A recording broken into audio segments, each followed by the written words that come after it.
Hello and welcome back to Theology class. Today we're going to be talking about the 7th and 10th commandments. We're going to be discussing really um, kind of what they direct us toward. And they're pretty self-explanatory, but at the same time, if we don't know like what the words about them mean, it's going to be hard to kind of interpret their intention. So the 7th commandment's pretty straightforward. You shall not steal.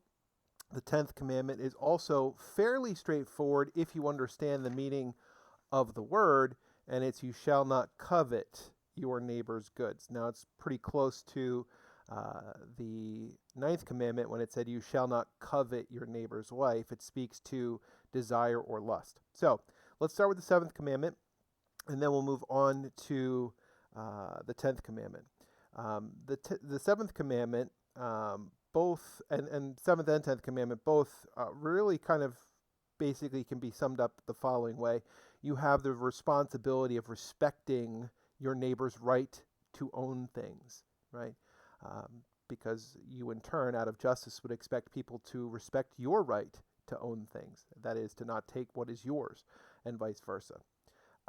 Now, again, if we go back to, 5,000-ish BC, when Moses brought the commandments down from Mount Sinai, we should understand that in the context of that time, the 7th commandment really referred to the tendency of the nomadic tribes of the Sinai Peninsula to kidnap their fellow human beings and force them into slavery, right?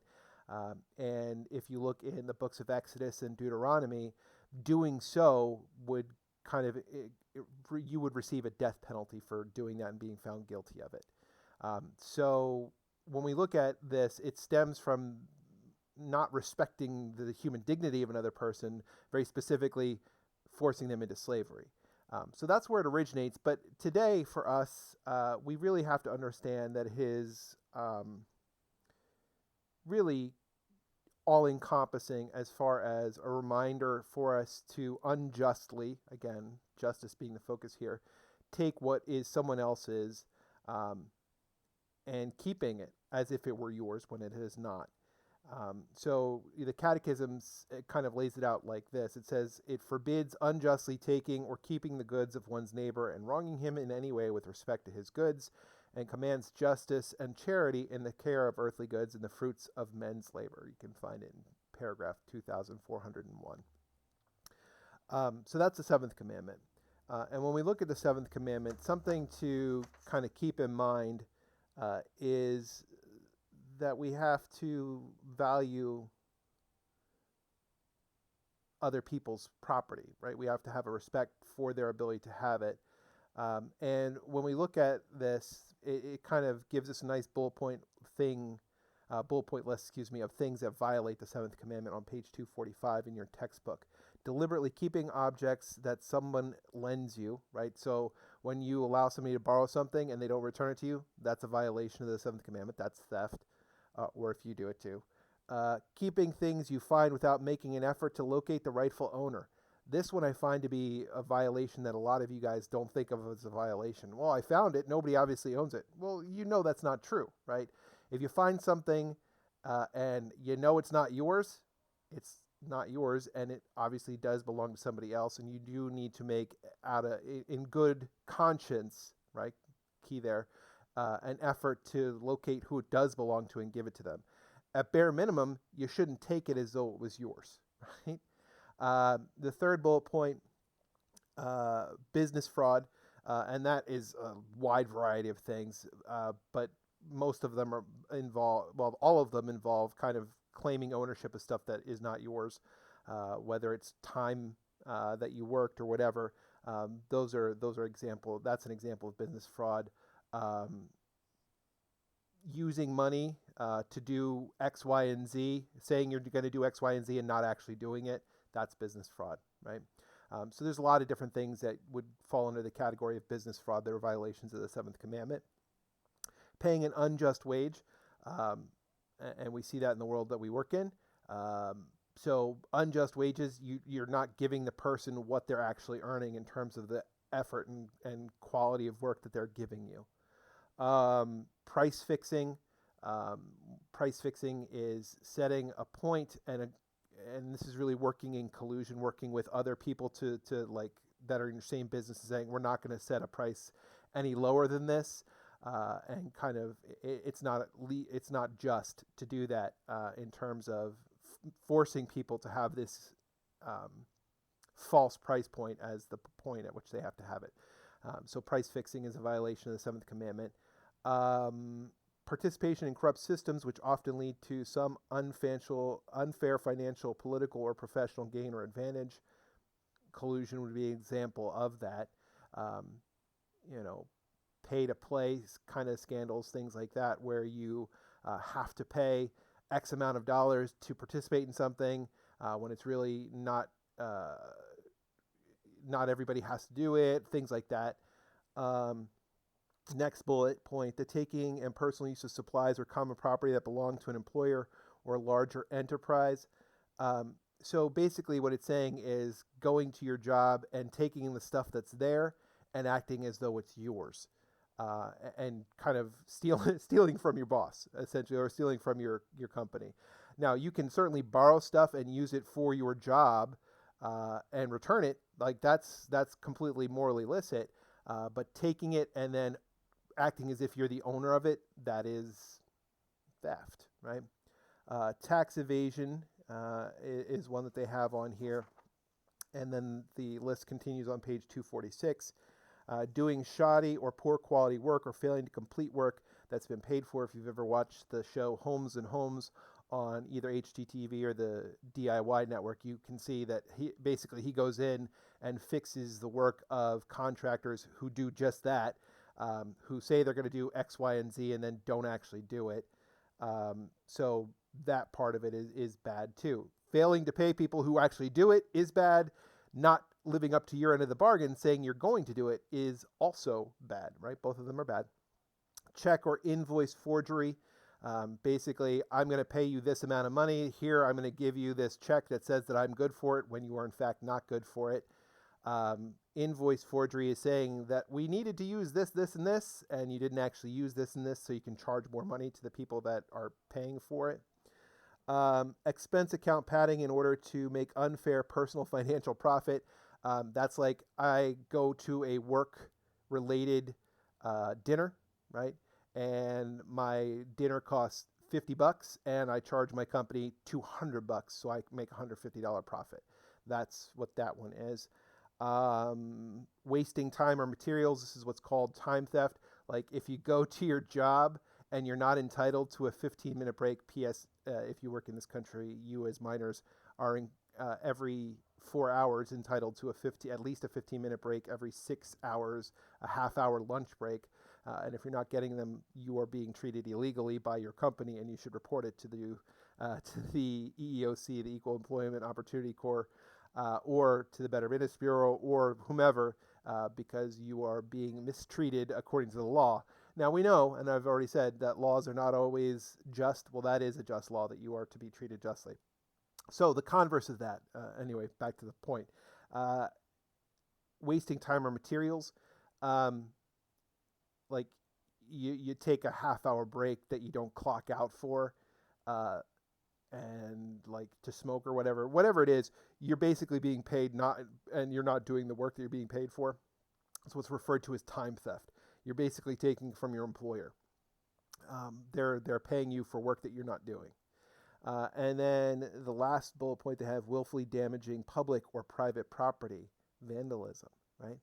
You are acting as if whatever it is that you are vandalizing is yours. Can you destroy and break your own stuff? Yeah, it's not very wise, but it is morally acceptable to a degree, depending on what it is that you're destroying. Like, again, remember, we're stewards of creation. It's not ours. So you should be very careful about what you destroy. But if something is like harmful to you, something is damaging to you or your family, then it becomes something that would be morally illicit for you to destroy it. But if you're just destroying it because you're a weirdo that likes breaking stuff, that's not good. And if you're taking somebody else's stuff and breaking it, that goes from being not good into the realm of outright sinful, right? Bad. So vandalism is by its very nature a bad thing to do. So when we look at the seventh commandment, the underlying principle stems from respect for the human dignity of others, respect for the human dignity of others, and what is theirs to own, what is theirs by the right to private property.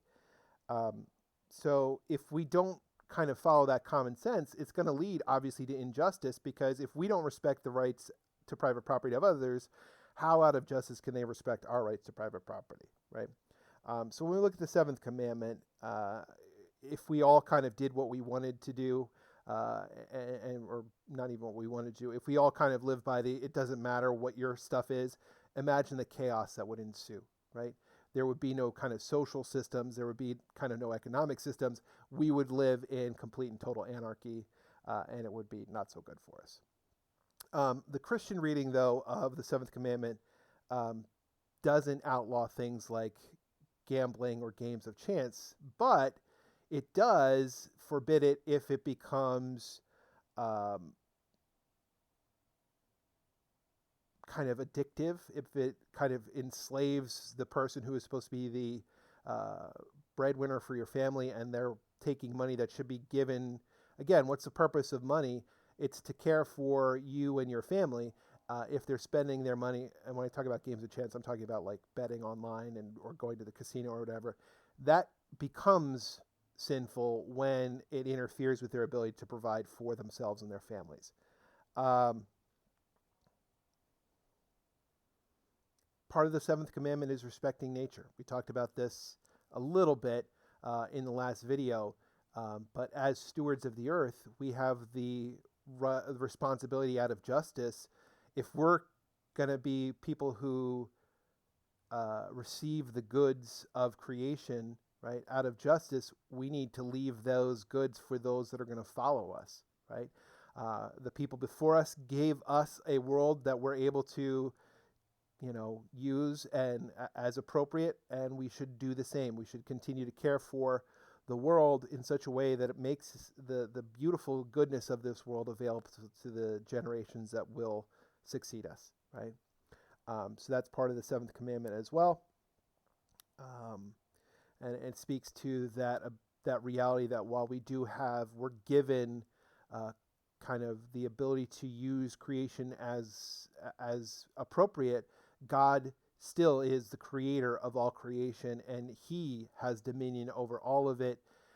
We have been put in a place where we are unequivocally put in a position of power over creation in many ways, but at the same time, we do have to respect that it is not ours, that we are called to share it and use it for the benefit of all. The last kind of point for the seventh commandment before we move into the 10th commandment and then your questions, we can't enslave others. And that goes back to the original kind of understanding of it. Slavery is implicitly wrong because you can't own persons because of their human dignity and because of who they are. So slavery is an awful practice that the church can never kind of abide by. 10th commandment, okay? So 7th commandment is strictly about outward actions, right? The 10th commandment is about inward dispositions, your desire to own stuff that's not yours. Much like the 6th and 9th commandment, the 6th is about the outward actions that we do in terms of acting on our disordered lust. And the 9th commandment is about the inward disposition of the lust itself. So too the 7th and 10th commandments have that same kind of breakdown. 7th commandment is about the outward actions that we take. 10 is about the inward feelings we have that lead us to those actions. And as part of the 10th commandment, in terms of not coveting, the church kind of speaks about it this way. It says, if lust of your heart is what leads you to violations of chastity, violations against marriage, lust of the eyes, right, in terms of other people's things is what leads us to theft, vandalism, etc. And there's three kind of vices, right? So we talked about lust as the vice for violations of chastity and marriage. Here we have three different related vices. They're related, they're not all exactly the same, although we sometimes use these words interchangeably. They do not actually mean the same thing. The three words are envy, greed, and avarice. Actually, I'll do them in alphabetical order for you: avarice, greed, and envy. So, what are these three dispositions, these three feelings or emotions, vices that happen inside of us that lead us to covet other people's stuff, that lead us to take things that are not ours, or just disrespect other people's right to stuff? So, avarice. Avarice is a disordered or inordinate. I think that's a better way to describe it. Disordered means not ordered to the right thing. Desiring stuff is not necessarily disordered. So inordinate, that means you want more than, right? Or you could theoretically want less than, but in this case it means more than. So for avarice, the inordinate desire for acquiring and hoarding wealth, right?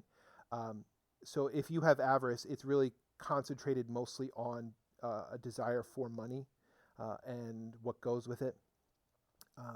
So in this case, a good example of avarice in action would be like Nike moves their shoe factory from Portland, Oregon to Bangladesh because they can pay their shoe workers 12 cents on the hour with no benefits, and they're able to pocket the huge increase in profits, right? Why? Well, profit is what drives them, right? And as we've said earlier, profit should not be what drives you, right? The common good should be what drives you. Personal growth in terms of holiness should be what drives you. So avarice is that desire for money, right? And that acquiring and hoarding of wealth, often it is also usually accompanied by a desire for the power that goes with it. So sometimes when we talk about avarice, they look to the power part of it as well, but really that is kind of a side thing to the avarice itself, which is that desire for just ownership and acquisition of wealth. Okay? Greed. Greed is an excessive desire for unnecessary earthly goods, right? So you want more stuff, whatever that stuff may be. So you have a 49-inch television. That's not good enough for you. You now want a 96-inch television or whatever. Put another way, you have your 500 channels available to you through Service Electric or RCN, but no, that's not good enough. I want 1,000 channels, right? It's the idea that whatever you have is not enough. You want more of.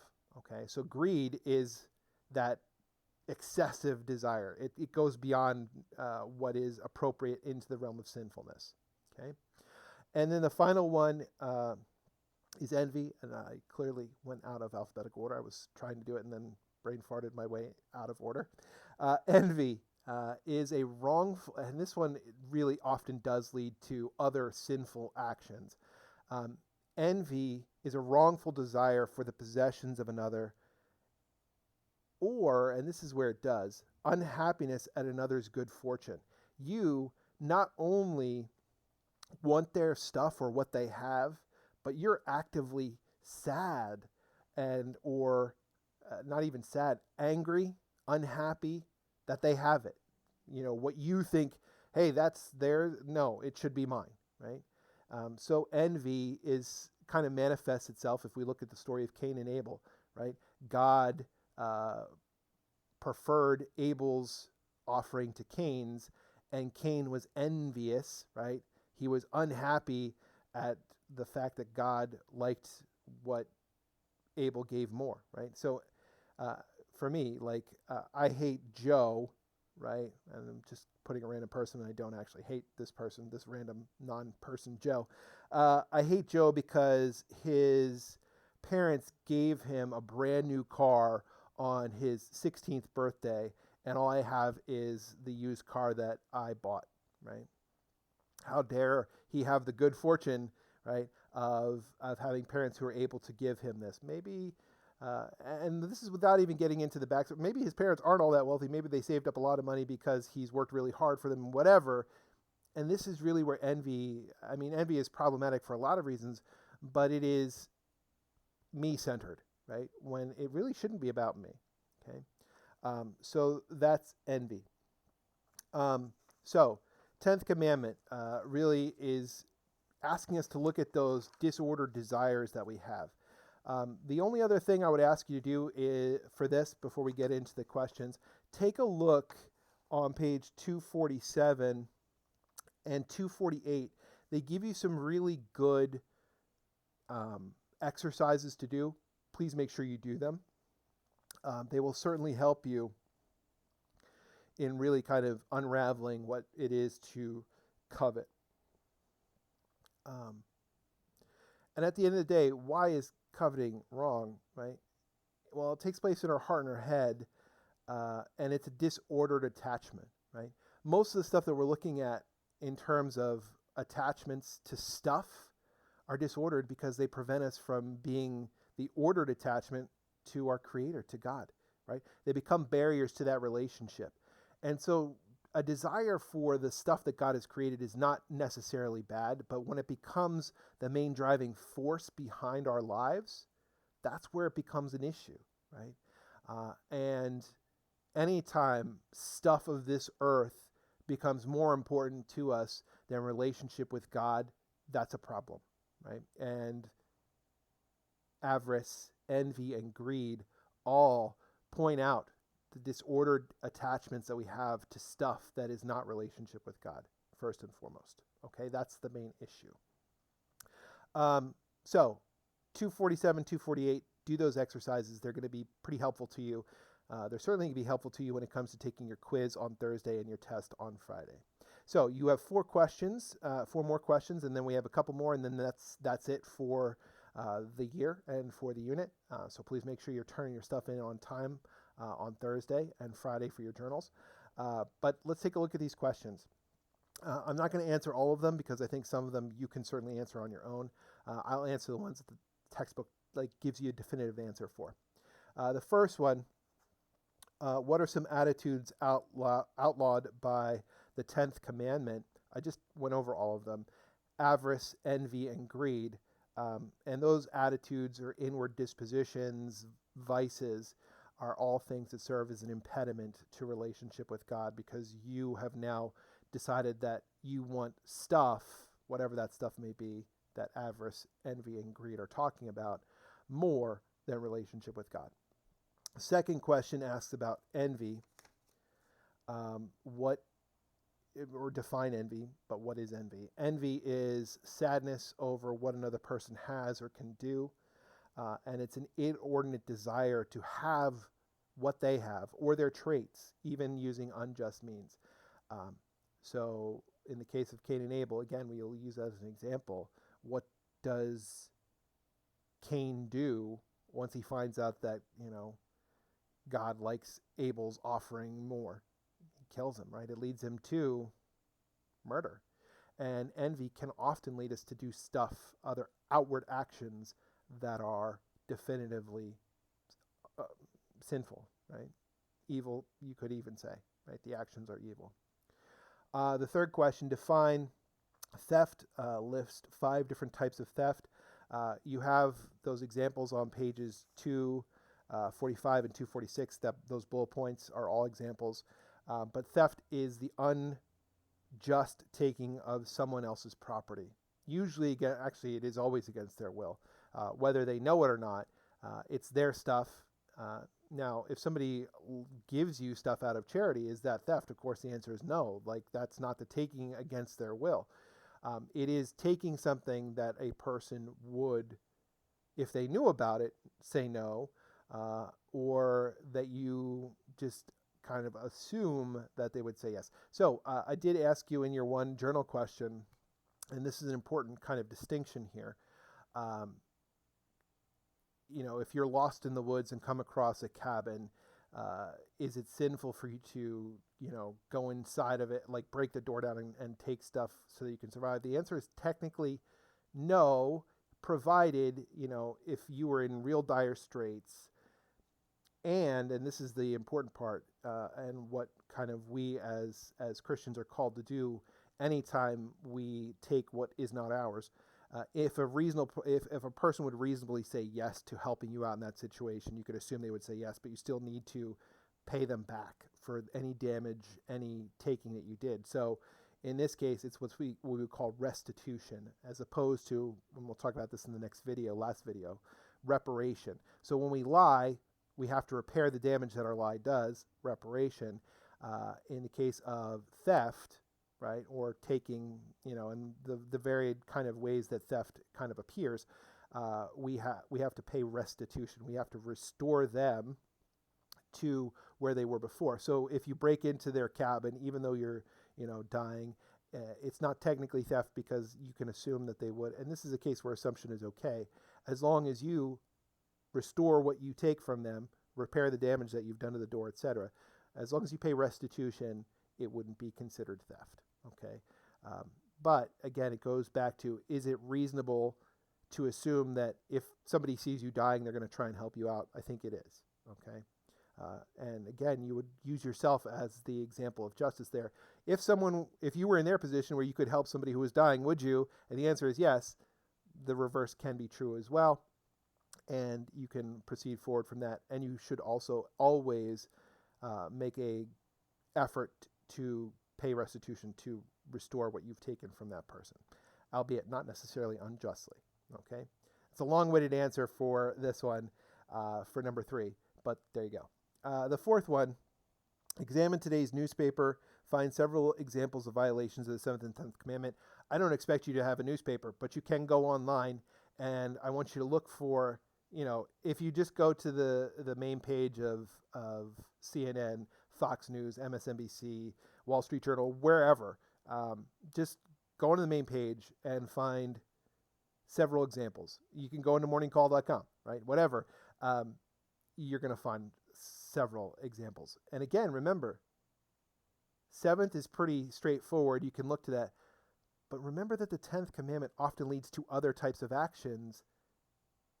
That's an easier, you might find more examples of that, not necessarily easier, but you might find more examples of the 10th commandment than you actually do of the 7th commandment. So do at least 2, right? Find at least 2 examples, and it shouldn't take you very long to do that. And there you go. So again, gentle reminder to you guys that you can and should contact me before the end of next week. So before your quiz or test, or before the end of the weekend, if you would like me to open up any of your quizzes or tests that you've taken in the 4th quarter, so that you can make corrections to get that 80. If you're not watching the entirety of these videos, and you're somebody who should be, maybe you should be watching these videos so you get this information, because I am not going to tell you in your classes. This is, again, incumbent upon you watching these videos, right? I'm not just making them for my health. So that's all I got for you. And I will see you guys tomorrow on Monday. Bye.